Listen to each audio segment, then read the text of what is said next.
Net new little video. On this one, we're going to be talking about the major cause of infection that happens in disease after in a disaster, or should I say after a disaster. And this one will be a two-part because there's a lot of stuff to talk about. Let's get started. So the majority of deaths, first note to notice is that the majority of death in disaster are not caused by infectious disease, but more by trauma, crush-related injuries, or burn injuries. The infectious disease comes more as a side effect, basically, of the the disaster itself. But the majority of people will be more caused by the crush injuries and the blunt trauma. We'll talk a little bit about category of disasters, and so basically there's three major ones. The hydro-meteorological one, and so it's like tropical, cyclone, thunderstorm, hailstorms and stuff. The geophysical disaster, so when there's the movements of the land, and so mass movement, dry land, landslide, earthquake, volcanoes, things like that.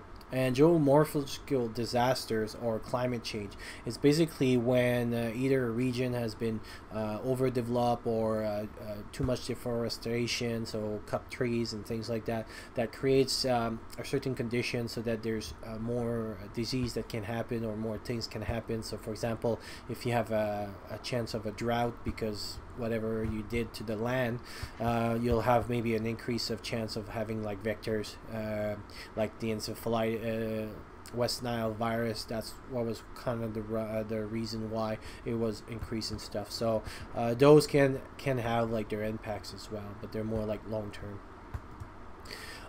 During phase of disasters, there's one. The phase one is basically lasting up to 4 days. It's basically the initial disaster itself, and most of the victims that you'll see, that's where we're talking about the trauma, the burns and stuff. So if you have like the earthquakes, it's all the people that will be dead by the crushing of the buildings and stuff.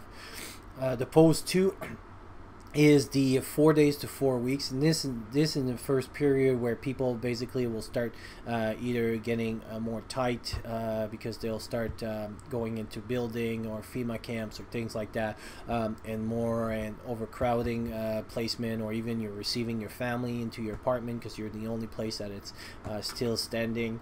So those where you can start seeing. And the recovery phase after 4 weeks is a period when the symptoms have contracted with long incubation can start presenting. Or also is that when people now, let's say they go back to their hometown, or they go back to living a life a little bit more normal, they can be in contact with other people, and so now you can have a little bit bigger community impact. There's 6 diseases of concern that the World Health Organization is for disaster, and I want to go through them a little bit because I talked about that before. The World Health Organization has always a lot of information and stuff, and a lot of people, when they talk disaster, they talk about tsunami and stuff, but we have to make a difference between developing country and here country. And so if you start reading stuff, so it's more like as a warning, or more as to be careful about this, is that a lot of people will talk about like, oh, cholera could go very wild and stuff. Well, again, I mentioned it before, if you don't have the reservoir, or a big reservoir for it, you won't really see an endemic or a pandemic of it, because you have to have the reservoir for it. So those are the 6 diseases of concern by the World Health Organization. So we'll go one by one. But before, I want to talk that one that is very important and is on the list, it's not on the list, but it's most of the people die of, and we'll do a separate series of that, is the diarrheal disease. And basically this is what they call the F cascade. And basically what it is, this is why, because everything has a F. So from your feces into your fluids, field, flies and fingers, to your food. So all the tree there goes straight to the food. And then you have hand washing, so through the fingers and stuff, go to your nose. And so this is one big one for the infectious disease, and so I'll talk about it in a separate video, but I just wanted to mention it quickly that diarrheal disease is very important. It's not that it's not important, that's why it won't be in this video, but it deserves a video on its own. Influenza, I won't talk about it too much because I mean we have it on a regular basis, but it could have increased if you see if disaster happens during the influenza season. You can imagine what can happen. Diphtheria. It's rarely reported in the United States, and since the introduction of the diphtheria vaccine, it has pretty much been controlled in the United States. So I don't think we would see a very high case again, because there's not a big reservoir for that, and we won't see it. So if you have your vaccination about it, there's very low chance that you would see a pandemic or endemic of that kind of sorts of disease.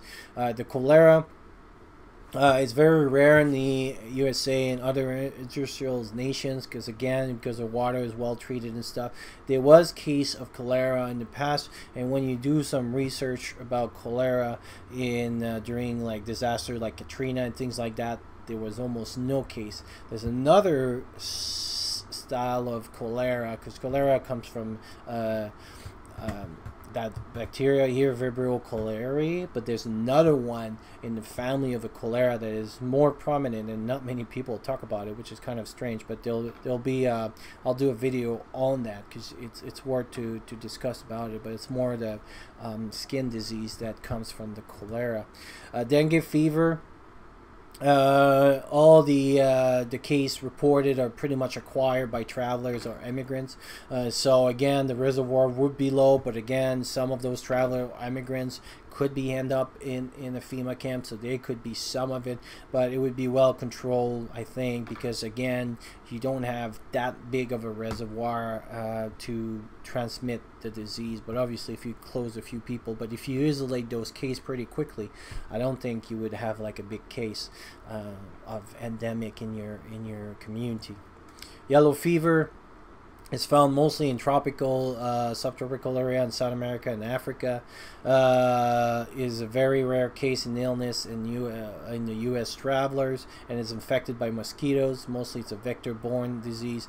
Even if we would have the mosquito over here, that means it would have to support, and it has to be a certain type of mosquitoes that transmit that disease. And so you would have to not only like to have an increase of number of mosquitoes, but the right mosquitoes to be able to transmit and to have again that reservoir. So that's why I wanted to do a separate video before on reservoir. It's a very important subject to understand what a reservoir is, because a lot of the infectious disease will come from a contact of us to that reservoir, not being limited and being transmitted. So during like Katrina, all the animals and things that was in the sea got transported in the cities because the water was there. So the reservoir went from the sea to high population, high area of population.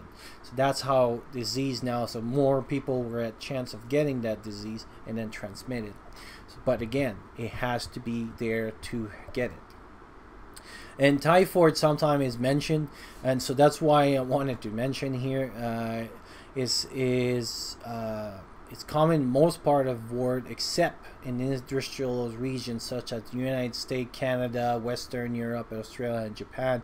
And so I mean, I saw some YouTube video of people talking that typhoid would be the next pandemic of whatever during like SFSTF scenarios, but it's like you have to have the reservoir to have that happening. So I don't see really how this could basically happen, because you have to have the reservoir. And again, I just did a video on vaccination. If you have a lot of your vaccination, so if you live, for example, near the region, maybe more south, and if it's or you live in the region near where those reservoirs are high, so then get your vaccination. Or get some prevention for it and read on the disease on how to recognize. But if you stay away from the reservoir people, then I don't think it can be a disease that can spread easily, like influenza, which is a little bit harder, lives in surface a little bit higher. So that's why we have like emergent disease in season like influenza pretty much every year, because it's very hard to track. It's very easily to distribute to other people, and the vaccination is not that effective for the moment, because the virus just keeps mutating so quickly. So some years we hit it right on the nail. Some year, like the last one, was not that effective. But there's a lot of the disease that it is effective if you use the proper vaccination. So this would be part 1, and we'll see you soon in part 2.